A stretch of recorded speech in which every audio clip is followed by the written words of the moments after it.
นิ้วกราบนบนอบน้อมอย่างพระติรัตนเกี่ยวเจ้าตั้ง3ประการ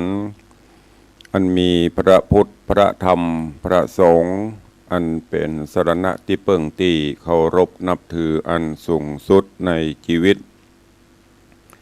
ขอกราบคารวะแตบไต้ไวยสาปาลมีธรรมพระมหาเถรานุเถระเจ้าคณะพระสังฆาธิการพระภิกขุสงฆ์องค์สามเณรจุตนจุองค์โดยความเคารพขอเจริญสุขเจริญปอนปอออกแม่ออกศรัทธานาบุญสันนิบาตตันเข้าจุหนุ่มเท่าใจยิง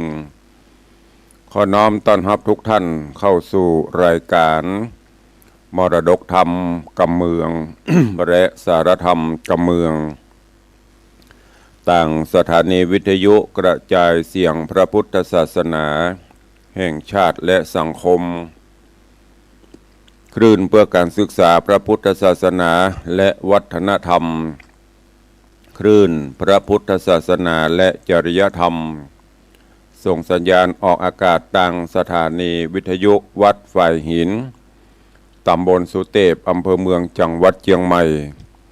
ในเมตตาธรรมของท่านเจ้าอาจารย์พระครูสมุวิสุวัตรวรกิจโจท่านเจ้าอาวาสวัดฝ่ายหินท่านผู้อำนวยการสถานีและผู้ควบคุมเทคนิคการกระจายเสียงส่งสัญญาณออกอากาศในระบบคลื่นความถี่ FM 104.50 เมกะเฮิรตซ์สถานีวิทยุคลื่นพระพุทธศาสนาและจริยธรรมในความอุปถัมภ์ของมูลนิธิพระบรมธาตุเจ้าดอยสุเทพในเมตตาปกครวลบนามบงพรหมผู้อำนวยการสถานีท่านเจ้าอาจารย์พระมหาประสิทธิ์ผู้ควบคุมเทคนิคการกระจายเสียงส่งสัญญาณออกอากาศต่างคลื่นความถี่ FM 96.0 เมกะเฮิรตซ์ตลอดจนวิทยุชุมชนเสียงต่ำสายห่อกระจายข่าวตามวัดวาอารามต่างๆที่ต่างสมปันเจ้าวัดต่างตันโปเกโปแควนเปิดได้เปิดออกอากาศเปิดออกลำโพงเปิดเสียงตามสายหอกระจายข่าวญาติโยมศรัทธาได้รับฟังกันพระเจ้าพระสงฆ์องค์เนรลูกตุลูกพระได้ฟังกันอย่างตะวารับแจ้งจากท่านอาจารย์พระครูวัดผาบ่องที่วัดผาบ่องก็จะเปิดตลอดเนอะเปิดในวัดในวาศรัทธาญาติโยมมาวัดก็ได้ฟังพระเจ้าประสงค์องค์เนรก็ได้ฟังเหตุการณ์ไปตัวกวาดขยะไปตัวฟังไปตัวอีนะก็ขอบคุณอนุโมทนาบุญตัวเนอะพร้อมกันนี้ก็ขอยกมือ10 นิ้วกราบถวายการต้อนรับและเจริญปอนต้อนรับครูบาอาจารย์พระสงฆ์องค์ข้าเจ้าลูกตุลูกพระที่ได้เข้ามาติดตามตั้งหน้าจอ Facebook ไลฟ์ญาติโยมศรัทธานาบุญที่ได้มาติดตามรับชมรับฟังทั้งภาพและเสียงการไลฟ์สดต่างหน้าจอ Facebook ไลฟ์อยู่ในขณะนี้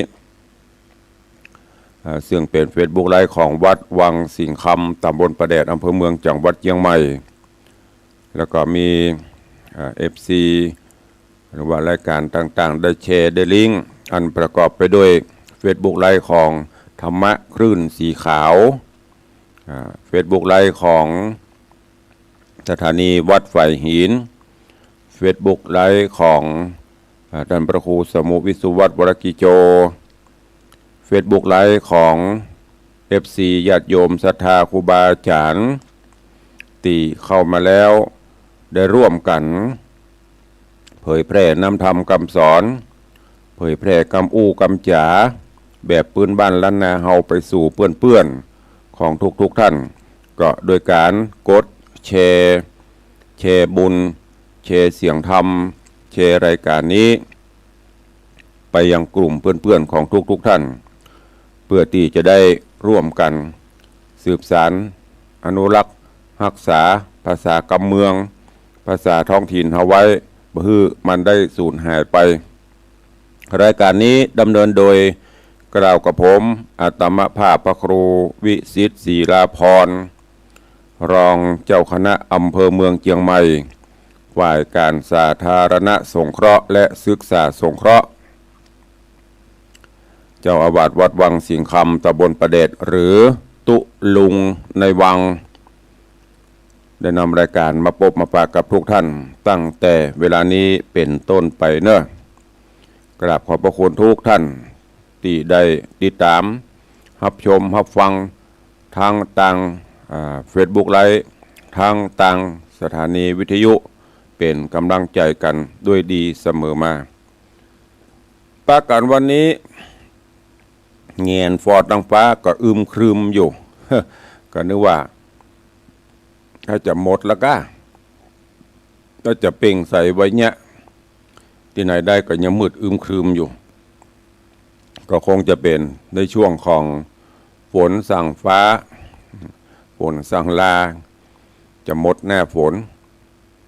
แต่ว่านี่ไปประชุมคณะกรรมการพระนักจัดรายการของคลื่น96ตีหอคำพญามังลายเสร็จแล้วก็ลวดไปคารวะ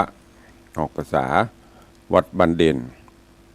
ปโตระหว่างตั้งช่วงตั้งแต่เจดีย์แม่ครัวขึ้นไปนี่ปโตฝนแห่ใหญ่แห่หลวง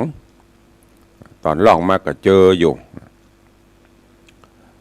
ก็เป็นช่วงฤดูกาลที่เปิ้นจะเปลี่ยนผ่านแต่ประเดี๋ยวก็ยังว่าเนาะสภาพธรรมชาติมันแปรปรวนมันเปลี่ยนแปลงไปวันก่อนคืนก่อนก็โอ้ฟ้าแมบฟ้าผ่าฟ้าสนั่นแผ่นดินสะเทือนก็เป็นเรื่องของธรรมชาติถ้าเป็นยมก่อนนี่ประวัติตนบุญจะมาเกิดกาหรือจะมีเหตุการณ์ใดๆกาเนี่ยนี่ถ้านักพยากรณ์ประตังปุ้นก็จะว่าประตังปุ้นแต่ถ้านึกถึงนี่ก็คือเป็นธรรมชาติจะได้ก็ตามเนอะโดยความเป็นห่วงจากตุลุงในวังส่งถึงญาติธรรมตลอดจนพ่อแม่ครูบาอาจารย์ก็ดูแลประคับประคองสุขภาพเฮาเพราะว่าแรงต้านมันนักไหนจะต้องอาหารการกินไหนจากสภาพอากาศแถมถ้าร่างกายเฮาบ่แข็งแรงดูแลบ่ดีก็จะต้องพ่ายแพ้ไปนั่นก็มันบริหารร่างกาย ออกกำลังพ่องจะไปสบายลงไปกับบ่ดีเนอะก็โดยความเป็นห่วงฝากฝังกับทุกท่านเข้าสู่หัวใจของรายการวันนี้ก็ฟังกันต่อในเรื่องของบัวระวงหงส์อำมาตย์ก็เดียวข่าวสารเรื่องราวต่างๆเฮาก้อยไปอู้กันในท้ายรายการตอนนี้ก็ฟังทำกันเสียก่อนขอน้อมถวายการต้อนรับครูบาอาจารย์เนอะตลอดจนญาติโยมศรัทธาที่กำลังไลฟ์กันเข้ามาทางหน้าจอ Facebook ไลฟ์ตอนนี้ถึงครูบาอาจารย์พระเจ้าพระสงฆ์ถึงปออกไม่ออกศรัทธาก็ขอถวายการต้อนรับทุกท่านตัวเองถวายการต้อนรับท่านเจ้าจำพระครูวิมลวรวัฒน์เนอท่านมหาพรหมวิมลวัฒน์สมปานเจ้าวัดพวกจ้างเงินปอเสลอลากเล่นปีนี้กฐินเพิ่นถ้าจะนักเนาะเอาแห่งมันปุ่งมาตั้งในวังไปพองเด้อ มาช่วยกันสร้างกุฏิให้แล้วเพิ่นได้อยู่กุฏิม่วนละเฮายังอยู่ตากฝนอยู่แต่ว่าปีกงานเข้ามาเมียพรม ฝนรั่วก็จะเล่งนะท่านอาจารย์วัดพวกจ้างเอามาช่วยพองเด้อตามเจตนาศรัทธาก็เจริญปอนต้อนรับเนื้อโยมศรีนวลชัยทองคำโยมยุพินอินทโสมพินันล่าพินันจรันปิยจันทร์โดยซิวพิ พิทาจารย์มคคณายกปุจารชื่อดังปินันทิสมเตปินคุณโยมชนจันทร์ซอนคำไปแหมโยมสลินทิพย์บุญเลิศโยมอัมพรกันทมีโยมแม่สุปรณีรูมาที่เข้ามาทางหน้าจอตอนนี้เนอะตุลุงกับปากกาไหลนักอันเดียวกูมันรุดตัดพ่องบัดตัดพ่องเนอะแต่เดี๋ยวถ้าออกรายการก็จะไปไล่ตักโยมสุวรรณอินตะใหญ่กำลังเข้ามากันเนอะขอบคุณทุกท่านตัวก็เดี๋ยวก็ไปตักไปตายมะรูนทำคำก็เรื่องราวของบัวระวงหงอมาตย์ตอนตะวาก็มาถึงอย่างตอนที่เจ้าบัวระวงได้ไปปราบปรามยักษ์ที่เมืองสุวรรณภูมิก็จนกระทั่งยักษ์ป่ายการตายในตอนนี้พ่อพญาสุวรรณภูมิกับปลื้มปีติยกยอปอปั้นโพธิสัตว์เจ้าบัวระวงตอนนี้ก็หลังจากที่สำเร็จเสร็จการปราบปรามอริยศัตรูฆ่ายักษ์แล้วเปิ้นก็จะปากันเข้าบ้านเข้าเมืองซึ่งก็ห่างจางห่างม้าห่างขบวนนำปาเอาโพธิสัตว์เจ้าบัวระวงจะเข้าสู่บ้านสู่เมืองก็ก่อนจะถึงในเมืองเปิ้นเฮือพักจอดย่างตั้งนอกก่อนแล้วก็สั่งข้าทาสเจ้าบริพาร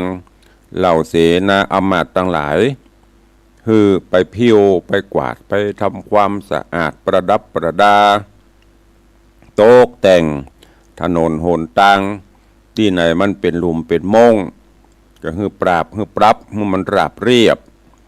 ประดับด้วยราชวัตรจัดธงเหมือนอย่างวันสำคัญของชาติศาสนาของพระมหากษัตริย์เฮาเนี่ยมันก็จะมีการประดับตกแต่งจ่อน้อยตุงใจธงอย่างมื้อนี้อันนี้ก็เช่นเดียวกันเมื่อตอนตะวามาถึงตัดที่นี่บนกำลังเตรียมที่จะเชิญเจ้าบัวระวงเข้าสู่บ้านสู่เมืองกันต่อไปวันนี้ก็มาฟังกันต่อเรื่องราวของบัวระวงหงอมาตย์จะเป็นจะได้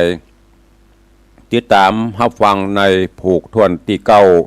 ตอนที่2ณโอกาสบัดนี้ เจริญปอนต้อนรับเนอะโยมพี่ไอปฏิวัติยาสมุทรโยมจันสายแปลงหลวงกำลังเข้ามา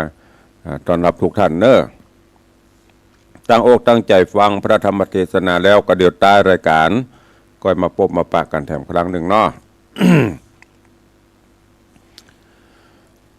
นะโมตัสสะภะคะวะโตอะระหะโตสัมมาสัมพุทธัสสะ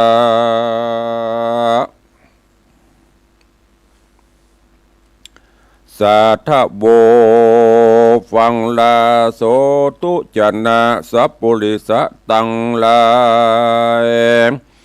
ตั้งยิงและใจมวลหมู่ตีได้ปากันอยู่ธรรมทาดาฟังยังรัสธรรมมาเทศนาบัวระวงหงอำมาตย์ลำดับมาถึงยังผูกที่เก่าตอนที่2เนื้อเจ้าขอเชิญสัทธานุ่มเท่าหญิงใจจุงใดตั้งจิตใจหมายถ่อมทาดาฟังต่อไปนานี้และนาอาทะโคโสราชาในกาลละนั้นเล่าเต้าเป็นเจ้าสุวรรณภูมิมากันเสนาผู้ใหญ่ดาแต่งไว้จุอันก็ฮือนอคุณทันบุญกวางขึ้นขี่จ้างมงกลเส ส่วนว่าโตนเต้าเจ้ากับนางนอดเนาเดวีและราชบุตรีน้อยอ่อนงามจะจรเจียงคานก็ขี่จ้างสารตัวกระออกก่อนหน้านำปนจุ้มหมู่คนหนุ่มเทาอำมาตย์เก้าคนในติดตามไปเป็นหมู่โห่ห้อมอยู่เนืองนาน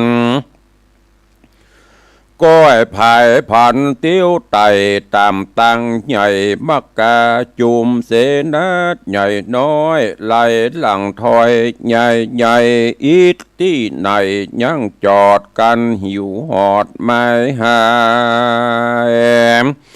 ก็ผ่านพายไต่เต้าต่อเต้าเข้าปุรีกันแยมดีมาควายตุนเต้าไทยราชาก็โอษาพิเศษอดิเรกมงคลโยกยังตนลูกเต่างามบ่อเศร้าปัตุมาฮือเป็นจาญาห่วมคางแห่งเจ้าจ้างบัวระวงแล้วโยกคงภาษาตังไพราชโยธาตังปัลลาตัวดาวฮือเจ้าหนอเต้าบุญนีฮือเป็นเจ้าปุรีเต้นเฮอมันแก่นยาวไปก็มีหันแลนาตามาถังปากาเสนโตโอสัทธาอาหาสัทธาสัพปัญญูยอดซอยหันบาทถอยบาลีบทหลังมีไปแจงพระจิงแสงเตสนาวาโสลาจาสหเอกทิตุญาโปธิสัตตัสสะรัจฉังนิยาเตสิดังนี้เป็นต้นภิกขเวดูราภิกขุทั้งหลายอันเป็นสายอริยญาติเชื่อนักปราชญ์ถล่มญาณส่วนเต้าผู้บานยศใหญ่เกิดเต้าไทยสุวรรณภูมิมากันยกโยธามาหอดถึงที่จอดปุรีถึงยามดีมาควายยามจุกใหญ่มาเติงตานเจ้าก็ปันปงขาดเฮออำมาตย์เตรียมใจตีกองใจเป่าห้องไปตัวห้องปารามเฮอประจาหนุ่มเทาอำมาตย์เก้าโยธาหารปโรหิตาจารย์ผู้ฉลาดปรามมนาจาตเศรษฐีกหาบดีปอกามาพร้อมนาลงการจุ่มหนุ่มกันพร้อมนาเต้าตนเกี่ยวสุวรรณภูมาก็โอษาพิเศษอดิเรกมงทุนควันยกหนอจอมท่านหนุ่มเดาฮือเป็นเจ้าภาปุรียกชมสลีลูกน้อยงามจื่นจ้อยชื่อปทุมมาฮือเป็นจาญาแนบขังห่วมเจ้าหนอจังสะวยเมืองเต้าบุญเรืองตนป้อนางเกี่ยวหนอเตวีโหราบดีผู้เฒ่าอำมาตย์เก้าโยธาหารต่างไข่ขานปานโจกตามโหนโลกเดิมอ่อนว่าหือสองผู้ถอนหนุ่มเดายืนเตียงเต้าตีขามจุมโรกา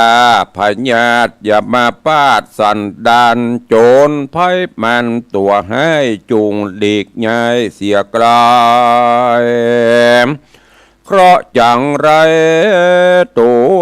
ถอยจุงกล้ากราดกร้อยหายหนเคราะตัวจนไปหน้าเคราะจอมกว่าไปหลังอย่ามาบังถูกต้องในแห่งห้องอินทรีย์มีสลีนอเนื้อไว้สืบเจื้อแดนเมืองฤทธิ์ที่เรืองโยดเย้า101เต้าสมปานสุขสามล้านข้ำเจ้า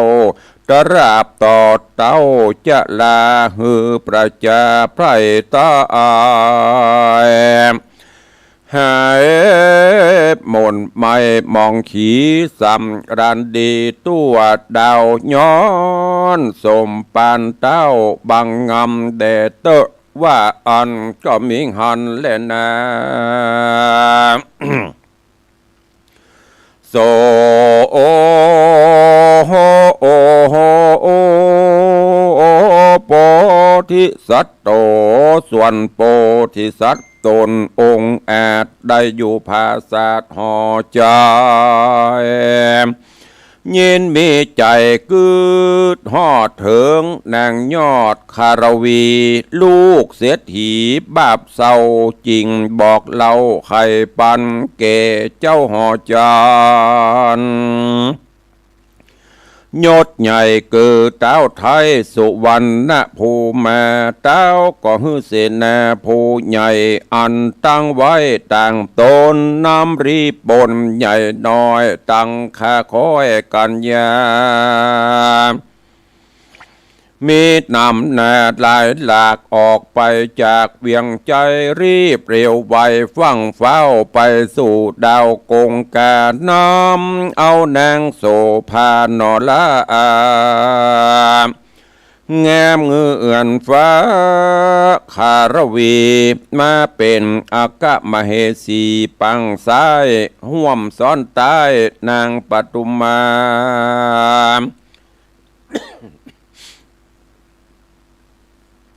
โสนอปูทายศใหญ่บ่มัดไม่มองผ่านอยู่สำลันดีชื่นจอยกับสองยอดซอยเตวีก็มีหันเลนา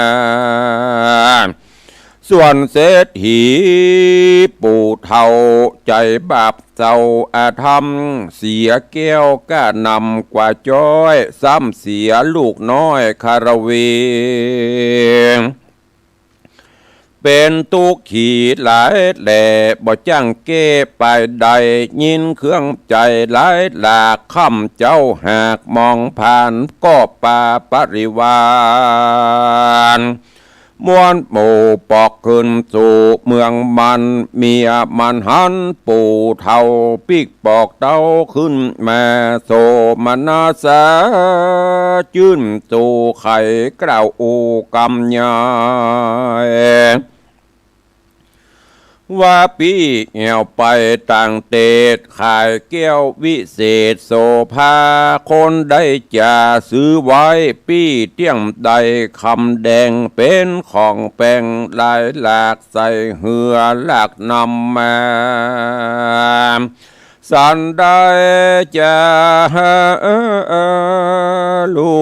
กเต่างามบ่เศร้าคารวีบ่หันมีมาหอดปีละตอดเสียไหนหรือหื้อใส่ใจลูกเต่านั่งอยู่เฝ้าคำขาที่กงกาตากว่าอ่างกลัวโจรมั่งเอาไปปี้จุงไข่กล่าวโอได้หูตามมีปู่เศรษฐีใจถอยได้ยินถ้อยของเมียมันก็ไข่ป้อนบอกกล่าวหูข่าวตามมีญ่าเศรษฐีหูเหตุดังผีเพศบังอามก็ไข่กำห้องด่าใจ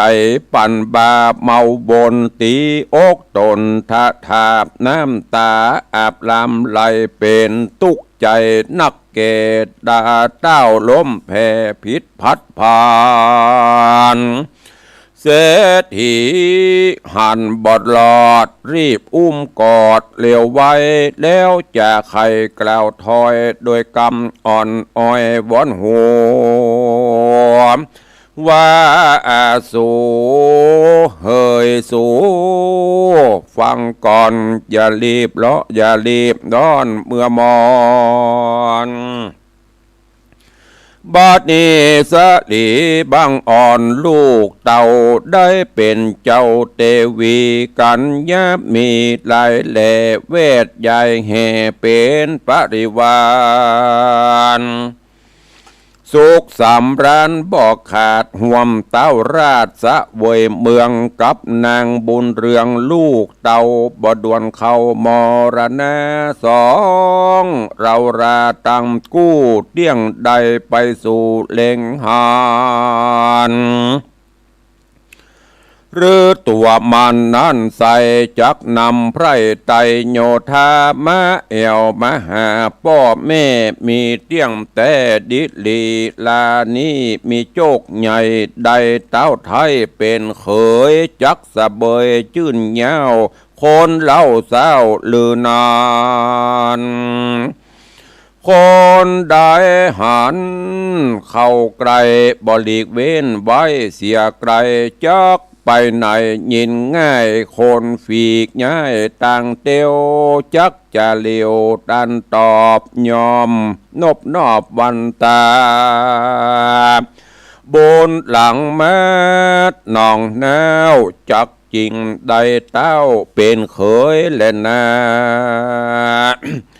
นางเยนางเศรษฐีตอบเราว่ามึงบาปเศร้าอาธรรมโลภะนำหยาบให้บาปไล่ใส่ตัวตานได้ผ่านกราดกรอยจากลูกน้อยใส่ใจโบราณไขว่าไว้ตั้งแต่ไทยเดิมมาว่าคนใดนาใจบาปคมขนาบเบียนควีใจบอดีไล่โหดปอมใส่โตดลวงลายแก่ยิงใจน้อยใหญ่บาปย่อมไล่ตัวตานตัวมันนั่นใส่ตุกโศกไม่ตันตาโบราณจะว่าไว้หากมาได้ตัวมึงโลภะสึงลายแหล่จะข่มเป้ใจลามจริงเอาแก้วงามมาไว้ลวดเดือดไม่เครื่องใจต่อนี้ไปนาอย่าหยับจ้าอาธรรมอย่าหลงหลำประมาทอย่าได้ขาดตั้งบุญตานไปหนุนจะใจฮักษาศีลไว้กับตัวตุกปันปวดหลายหลากเตียงจักพรากหายนี้เข้าของมีมั่งเตาเป็นดังเก่าเดิมอ่อนบ่อยาจะแลนา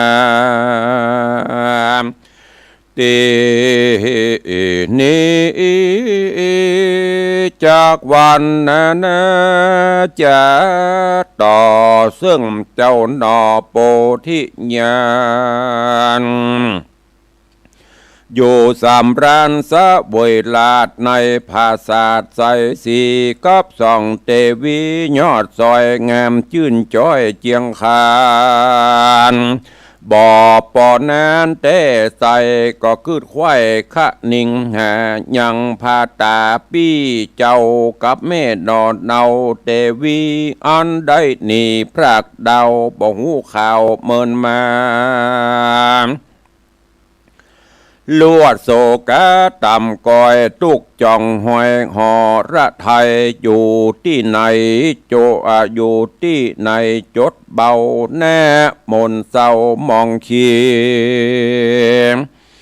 สองเทวีโยดใหญ่หันเต้าไทยมองผ่านบ่เจยบ้านเหมือนก่อนเข้าน้ำผ่อนไงแรงส่องหอมแปงดอนเอา จริงน้อมเราจะทำโดยกำงามทวนทีว่าข้าแด่ปี้เหนือหัวอันว่าตัวข้าน้องดาใดผิดย่องประเพณีเงียบอดีผิดขาดใดประมาทสันใดฮือจอมใจปี้เจ้ามองบนเศร้าเครื่องเขียมหรือตนบุญมีปีไทยทุกโศกไม่สั่งจาหรือมีโรคาพยาธิมาต้องปาดสันดานหรือสองนงครานขาน้อยบ่อยู่ถอยตามกรรมได้กระทำรีดมั่งกรรมกล่าวอ้างจะสอนแต่เดิมอ่อนเก้าเงาฮือปีเจ้าเครื่องกามขอคุณนะไข่กล่าวฮือหูข่าวตามมีหนอมุนียอดซอยได้ยินถอยกำนางเต้าก็วางกำต่อว่าดูรานังนอโสภาปีนี้นาฮักเจ้าเป็นดังเก่าเดิมอ่อนดังสองสะหมอนน้อยนาดบลาขาดกองดีปี้เต้ามีตุกใหญ่มาต้องใส่หัวใจปี้จักไข่บอกเล่าแก่สองนอนเนาตามรายปีได้ผ่านผ่าจากห้องประเทศนาตองหนอมือเอืองมาก็พาตาปีไทยนับอันใดหลายปีหลงดงรีเถื่อนกวางแดนแรดจ้างผีมานเหิงเมินนันแต่ใส่บุญหลังไหลตัวตานจริงพดพันมาไปลอดเขานอนจอดศาลานอกรัฐาเมืองกวางปี้พระคังหายไปตกหนที่นาไปหูเป็นคนอยู่หรือว่าตายใจปี้ไม่เกิดหอดกะนิ่งสอดกองหานยังจอมขวัญปี้เจ้าทุกค่ำเจ้าคืนวันปีจักพันกระพรากออกไปจากปาราเปือไปสะแวงหาปี้ไทยกันสมใจใจมันจากผ่านภายบ่จ้าปิกไว้นาคืนมาขอส่องโซพาน้องเนาอดอยู่เฝ้าหอคำจุงฟังกำปอแม่กำเท่าเกตาในบ่เมินหลายแต่ใส่ปี้เตี้ยงใดปิกขึ้นมาก่อนเจ้าจะกล่าวแล้วก็กราดเกลี้ยวภายพานขึ้นหอจันทร์ภาศาสตร์แห่งเต้าที่ราชสุวรรณภูมาแล้วก็ไปกราบทูลสาไว้กล่าวหูข่าวจุอ่านเจ้าหอจันทร์ผู้เฒ่าคือเจ้าสุวรรณภูมิมาฟังคำจากล่าวถอยแห่งเจ้ายอดซอยบุญมีใจบอดีเอาไม่จริงแหมไว้ตามธรรมโตนองค์คำนอดเนาซ้ำขอเล่าลายตีเจ้าปุรีที่ราชจริงอนุญาตบางไปว่าดูระใส่ใจนอดเนาป้อฮักเจ้าเลือนลายก็เจ้ากึดหมายจักว่าไปตั้งหน้าไกลตามสะแวงหา ปีจะเอาตามป่าเศร้าดงดานตามสถานแห่งห้องคงเตต้องราชธานีกันบุญมีมาควายจวบปีไทยดังใจขอเลี้ยวไปปีกปอกไหวหน้าออกขึ้นมาอย่าละเมืองราเป่าว่างเหนียวไพร่อ่างกองหาจุมประจาไพร่ไตจักฮ้อนใหม่มองขี้เจ้าบุญมีไปแล้วขอกลาดแกล้วอนตรายสมดังใหม่กึดไว้ปะปี้ไทยจอมควันได้เลี้ยวปันปอกเต้ามาเป็นเจ้าหอคำแดเตะนาตั้งสุตัวมหาสัตโตส่วนมหาสัตเจ้าตนองค์อาจฟังเต้าธิราชสุวรรณภูมามีอาจญาโปงขาดอนุญาตวางไปยินมีใจจื่นสู่รีบปอกสู่หอคำ ใครยังกำบอกเราแก่สองนอดเนาจะแย่สองโซภากลิ่นกูกันได้หูความในมีหัวใจสะตอนวะบูฮอนเดือหลายขอพันภายจอมกว่าเจ้านอดลาบุญมีบ่ขอนี้พระคังบ่ขอห่างกาญาคำอาสาจอมเต้าบ่ว่าดาวแดนใดขอตัวไปจุตีบ่หลีกลี่ถอยโหนนอตาสะปนยศใหญ่ฮ้อนเอาไม่แนะนำก็ไข่กำลมเหล่าซึ่งนางนอดเนาปทุมมาว่าดูแลปทุมาเฮ้ยน้องปีนางอยู่จุงอยู่นี่ลอรากับสองขาพ่อแม่เป็นเจ้าแก่เวียงใจปีจักไปบ่จ้าเตี้ยงไว้หน้าขึ้นมาส่วนสาลีโสภาสนอดเดางามบ่เศร้าคารวีบ่หอนมีพ่อแม่ตั้งเท่าเกตนายหรือวงสายปีน้องในแห่งห้องปุรีกันสมสลีนอดลามักค่อยกว่าตัวไปจุงตามใจกึดขวาดปี้บ่อาจคืนกามนอขุนทำยอดซอยไขกล่าวถอยวาตีฮือสองเตวีนาอาทายหูแจ้งไข่หลายประการก็มีบานนอนเลยนะนิติตังขีญาสังวันดันาวิเศษจะห้องเหตุบวรวงหงอมาตผูกทวนเก่าอันนักปราชญ์เจ้าหากนำมาปางเมื่อหนอพุทธาธิราชลานางนาใส่ใจเปื่อจักไปเสาะไซหาปี้ไทยสุริญาอันได้กล่าพระคางที่เมืองกวางแดนไกลจักสมใจกึดไว้ปะปี้ไทยคำใจหรือว่ามีอนตรายมาตองในแห่งห้องสันดานขอพ่อแม่กันนงคานจูงอดใจทาฟังไปในผูกนาผูกนี้บตาขอบังลาไว้เต้าอีเต้านี้ก่อนเลยนะก็บังคมสมเร็จเดช ก็จบไปแถมหนึ่งผูกบวรวง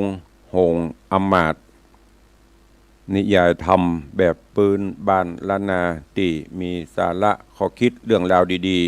ๆมาเทศนาเฮือญาติโยมทั้งหลายได้รับฟัง ใจความเรื่องเนื้อหาเรื่องราวในตอนนี้ก็หลังจากที่โพธิสัตว์เจ้าบัวระวงศ์ได้ปราบปรามยักษ์จนราบคาบเรียบร้อยป่อพญาเจ้าเมือง สุวรรณภูมาก็ได้อัญเชิญเข้าสู่บ้านสู่เมือง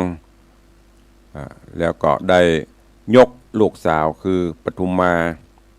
คือเป็นชายายกบ้านเมืองฮือปกครอง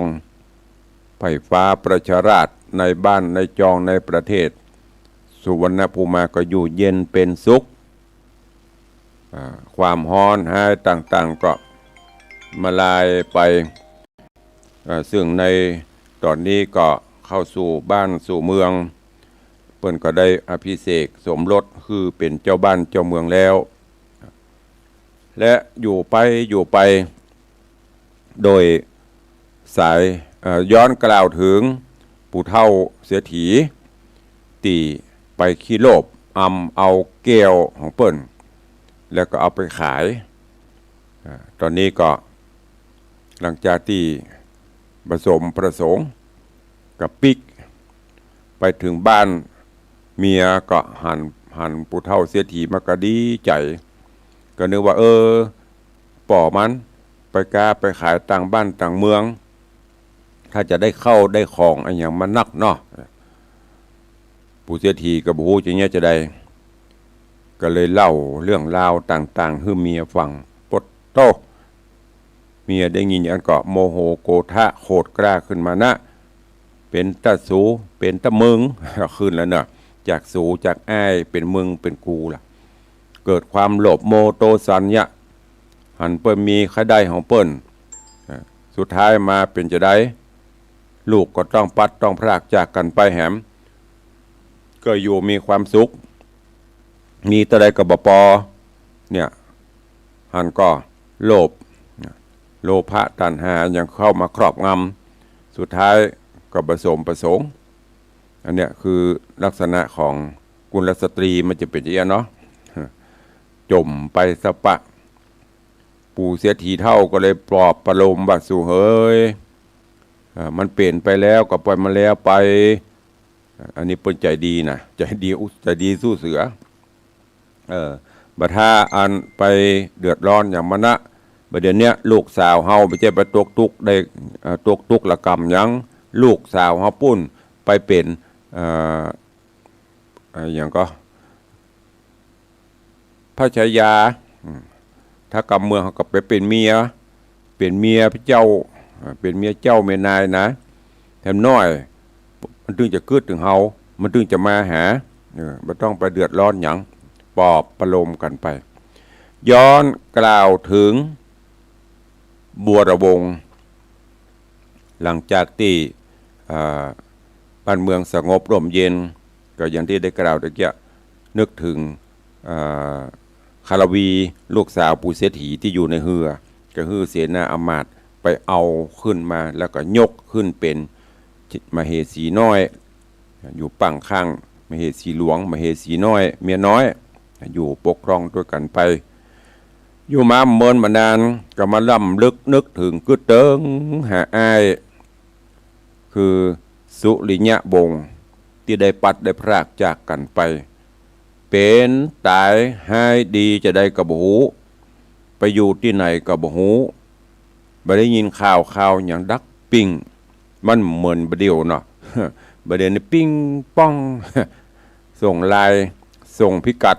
ปักหมุดอยู่ที่ไหนไปหากันกระเดกกระหูแต่ในยุคสมัยนั้นมีบหูต้องอาศัยความอดทนไปเสาะแสวงหาสืบเสาะเอาบัวระวงศ์ก็มาเกิดถึงก็เลยว่าจะขอลา เมียฮักทั้งสองคือปทุมมาคารวีบอกกล่าวเรื่องราวที่มาที่ไปว่าที่ปุปีตุกอกตุกใจนี่มันใจตุกอกตุกใจกับน้องแต่ปีมาคือเติงหาปีไอได้ปัดได้พรากอยู่ด้วยกันด้วยกันมา2 คนแต่อยู่ๆก็มาปัดมาพรากมาจากกันโดยบ่ฮู้ว่าไปอยู่กันที่ไหนปัดพรากกันไปจะได้ ปีมีความประสงค์ว่าจะออกไปติดตามไปเสาะแสวงหาพี่อ้ายมาอยู่ที่ไหนเป็นตายให้ดีจะได้ถึงสองก็ค่อยไปตัวเขาติดตามไปบนละวงก็มาคืดว่าปทุมมาอยู่ที่นี่มีพ่อมีแม่บ่ต้องไปมีพ่อมีแม่ดูแลอยู่จะได้ก็ดืมมาเมินหรือได้ปีกมาส่วนคารวีลูกผู้เสียทีขี้โลภนะก็คือว่าพ่อก็บ่มีนี่แม่ก็บ่มีนี่ถ้าน้องใครตัวไปน้องใครติดตามไปก็ได้อนุญาตไปจากนั้นก็ไปล่ำไปลาพ่อพญาสุวรรณภูมิมาพ่อพญาก็หูหัวอกหัวใจความทุกข์ระกำลำบากมันเป็นจะได้ปีน้องพัดพรากจากกันก็เลยอนุญาตโป่งปันขึ้นไปแล้วก็ถ้าไปแล้วประสบความสำเร็จผลจะได้พบปะกันจะได้ขอให้ได้ปีกมาเนอะในผูกนี้มาถึงตัดที่นี่จบลงก็ติดตามฟังกันแก่นเนื้อหาสาระญาติโยมทั้งหลายเนี่ยปีกันน้องกันปีออกต้องน้องออกเดือทัดกันมาคือมีความฮักผูกพันกันจะยะผูกพันกันเป็นว่ามีพี่น้องกันเอามีดตัดมันตัดกันบะขาดเหมือนอย่างเอามีดตัดน้ำมันบะขาดแต่ในยุคปัจจุบันนี้มันไม่เป็นเช่นนั้นตัดขาดตัดปุ๊ดก็แล้วแล้วก็ส่วนมากมาจากอะไรอย่างตีปีออกท้องน้องออกต้องเดียวกันมาบรรทุกกันสมบัติพัสถานทำให้เป็นสิ่งขวางกั้นสายใยพี่น้องพ่อแม่มอบสมบัติพัสถานให้บัดเจ้ากันระวังอย่างตุลุงเป็นเรื่องอย่างเงี้ยปีบรรทุกกันเผลอๆไม่ใช่กับพี่กับน้องลามไปถึงพ่อถึงแม่ปุ่นฮักบัดเจ้ากันเนี่ยอย่าได้เอาสมบัติพัสถานมาเปลี่ยนบรรทัดฐานเนอะตุลุงเคยบอกครูบาอาจารย์เคยแนะเสมอสิ่งที่พ่อที่แม่ให้มา1สมอง2ตีน2มือของเขานี่เป็นสิ่งอันล้ำค่าเปิ้นมาขอซื้อตาเขาแก่นล้านเขาก็บ่ขายขอซื้อแขนเขาข้างละล้านเขาก็บ่ขาย4-5 ล้านก็บ่ขายส่วนนี้ขายได้นานี่ขายได้อยู่สมกล้าสมศีลก็ขายแล้วภายหื้อตาหื้อแขนหื้อหัวหื้อสมองหื้อตัวเข้ามาล่ะจะไปเกิดกลางโต่งกลางนาโลกเกิดจากท้องแม่ภูมิฟักทนุถนอมมาอย่าได้เอาสมบัติพัสถานมาเป็นบรรทัดฐานอย่าไปเอาตัวโลภอย่างปู่พามอย่างอันปู่เสียทีนะขี้โลภของเปิ้นมันบดีอันเนี้ยโพธิสัตว์เจ้าบรวงได้อยู่สุขสำราญบันใจกระคืดถึงปี้อยู่ถ้าเป็นเฮาเนี่ยอยู่ในตายจะมันอย่างถ้าตายเขาถึงมาบอกจะคืดว่าเจียแต่นี้เพิ่นยังจะไปเสาะแสวงหาว่าปี้ไปอยู่ที่ไหนจะได้ก็ติดตามฟังกันไปเนอะญาติโยมทั้งหลายเรื่องราวเนื้อหาสาระมีคติข้อคิดดีๆอยู่ด้วยกันฮักกันแปลงกันอยู่ด้วยกันไปมาเหมือนก็ตายจากกันมันมีพายุเกิน100หรือจะเกินก็น้อยเต็มทีอย่าได้เอาสิ่งต่างๆอันเป็นกิเลสความโลภความโกรธความหลงเข้ามาครอบงำเนอะฮักกันแปลงกันอยู่ด้วยกันไปเขาจะมีความสุขก็ฝากไว้ใน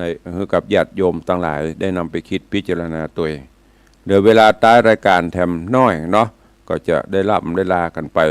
วันนี้หน้าจอ Facebook ไลฟ์มากันล้วงหลายเนอะก็ขอกราบขอบพระคุณขอบคุณเพราะว่าจะเป็นพระสงฆ์องค์ข้าเจ้าลูกพระลูกเนนญาติโยมศรัทธาที่เข้ามาติดตามทางหน้าจอก็ดีทางบ้านก็ฟังกันหลายแต่ว่าเพิ่นบ่โทรไปแจ้งบ่ได้ก็ขอบคุณตัวเองเจริญปอนเนอะโยมเกษินีชัยเทพโยมยุพินวิริยากำลังเข้ามาติดตามรับชมรับฟังกันท่านเจ้ามหาคมสันท่านตุปีพระมหาคมสันจากเมืองเป้าแล้วก็มี โยมเสกสรรโอ้ปอเลี้ยงเสกสรรปุ้นอันนี้ไปอยู่ตังไหนก็อันอย่างก็สงขลาสตูลนะปุ้นก็ว่ามาอยู่กรุงเทพนี่ปุ้นตอนนี้นี่ก็ศิษย์เก่าในวังศิษย์เก่ารุ่นเดิมรุ่นแรกมีหลายอยู่ปอเลี้ยงเสกสรรปอเลี้ยงบุญมาปอเลี้ยงอารักษ์วันนี้เป็นลูกศิษย์ลูกหาก็ยังบละไปมาหาสู่อยู่ขอบคุณเนอะวันนี้เข้ามาส่องขอให้อยู่เย็นเป็นสุขเนอะธุรกิจเจริญการกุ้งรุ่งเรืองครอบครัวมีความสุขตัวเองเจริญปอนพี่หมอมัฒนาอัมพันธ์โยมแม่เพชรนะโยมแม่เพชรอย่างก็นามสกุลเทสเล่ยังลืมไปละภาษาอังกฤษแล้วก็โยมแม่ทองคำที่บงคำโยมแม่จันสายแปลงหลวงเรานี่กำลังเข้ามาเดี๋ยวตุลุงจะไปตักตายที่หลังเนอะจะไปตักไปตายมาลูนทำกรรมก็ ตอนนี้ก็จะได้เปิดหน้าใหม่ก่อนที่จะเปิดหน้าใหม่ก็มีข่าวแจ้งประชาสัมพันธ์ให้กับทุกท่านเนอะพี่น้องญาติโยมศรัทธาเนอะวัดฝ่ายหินเชิญร่วมการร่วมงานทำบุญกฐินสามัคคีซึ่งมหาวิทยาลัยเชียงใหม่เป็นเจ้าภาพอุปถากอุปถัมภ์จะได้น้อมนำผ้ากฐินไปต่อถวายท่ามกลางสงฆ์ผู้อยู่จำพรรษาท่วนไตรมาส3 เดือนที่วัดฝ่ายหินในเมตตาท่านเจ้าท่านพระครูสมุวิสุวัตรวรกิโจกำหนดการวันที่25นี่เนอะ25 ตุลาเชิญชวนไปร่วมบุญกุศลด้วยกันแถมวัดหนึ่งที่วัดปูเลยตำบลมะเขือแจ้อันนี้ก็จะมีงานบุญจุลและกฐิน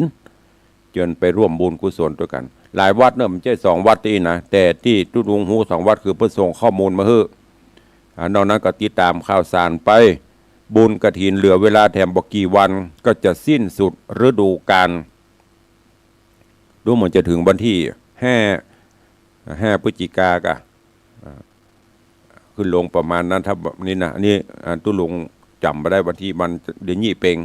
ประมาณวันที่5ก็จะถึงวันสุดท้ายก็ไปห่วมกลิ่นห่วมตาลด้วยกันเนอะแล้วก็บอกเก่าเล่าขานพี่น้อง FC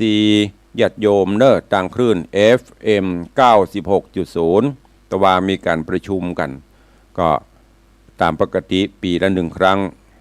งานรวมญาติธรรมปบปะกันณข่วงพญามังลายปีนี้ก็จะได้มีบุญร่วมกันระดมทุนเพื่อกระจายจ่ายในสถานีวิทยุบริหารสถานีวิทยุเนอะเชิญชวน FC ญาติโยมอีพ่ออีแม่ได้ร่วมกันเนอะวันที่14 ธันวาคมแถมเดือนปลายเกือบ2 เดือน14 ธันวาจะมีการทำบุญสถานีวันพบปะญาติธรรมเหมือนเดิม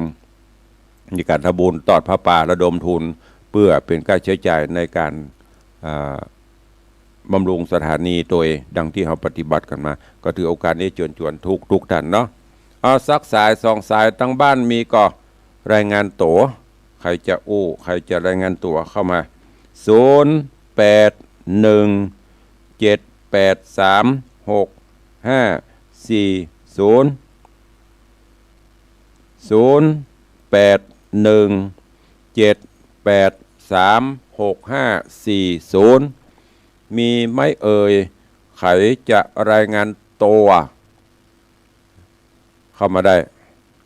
96ก็ดี104ก็ตามเนอะแล้วก็คลื่นอย่างก็ธรรมะคลื่นสีขาวนี่บางวันเปิ้นก็ลิงก์แต่ปกติจะปากันวันพุธ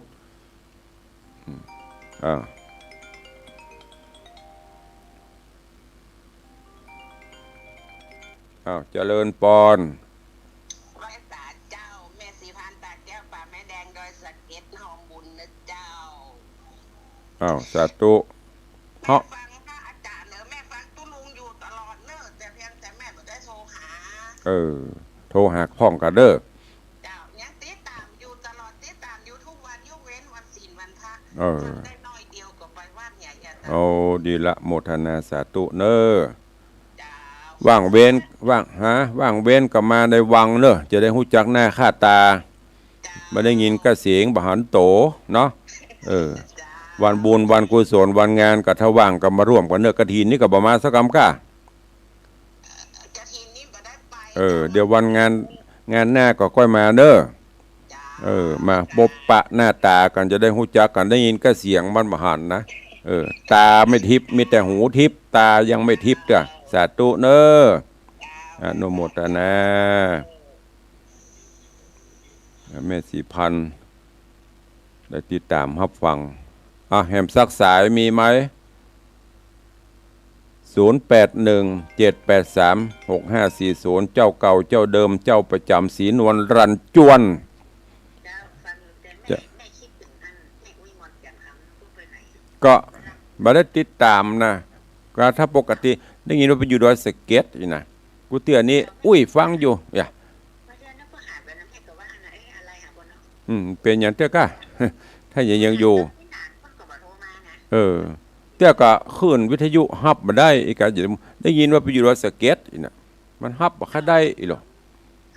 ปกติแล้วจะเป็น FC ตัวโยงเนาะหลายท่านที่หายไปจากจากคลื่นสาธุเนอะประกับเตื้อบะเมื่อเตื้อก็บ่นั่นน่ะแสดงว่ามุที่ปะโทนี่หายบ่ได้เนาะสาธุฝากไปเด้อเด็กหญิงจันคำแสงบุญได้ยินไหม FC กำลังถามหาเด้อFC ถามหาอย่างอันโยมพ่อเลี้ยงทองใบนี่โอ้แข็งแรงอันเดียวเปิ้นบ่โทเนาะพ่อเลี้ยงเปิ้นบ่ล่ำโทแต่หูติดตามข่าวสารตลอดสังเกตได้ที่วัดวังสิงห์คำมีงานไม่เคยขาด90ปลายแล้วนะโดอันหมู่เฮายัง60นี่อันบ่ว่างตุลุงได้ไปแต่ตุลุงโยมพ่อเลี้ยงทองใบเปรมประชาเนี่ยกหบดีของอำเภอสันกำแพงนะ90ปลายแข็งแรงวันนั้นก็ปะกันที่วัดกูเต้าหอมกระถินมาแหม4 ปันอันบ่ได้ไปเนอะติดที่วัดอีป่อรวดฝากหอมไปหันเนี่ยใจถึงใจบหันก็ถามฮะหรอครูอ้วนพ่อครูอ้วนว่าอัน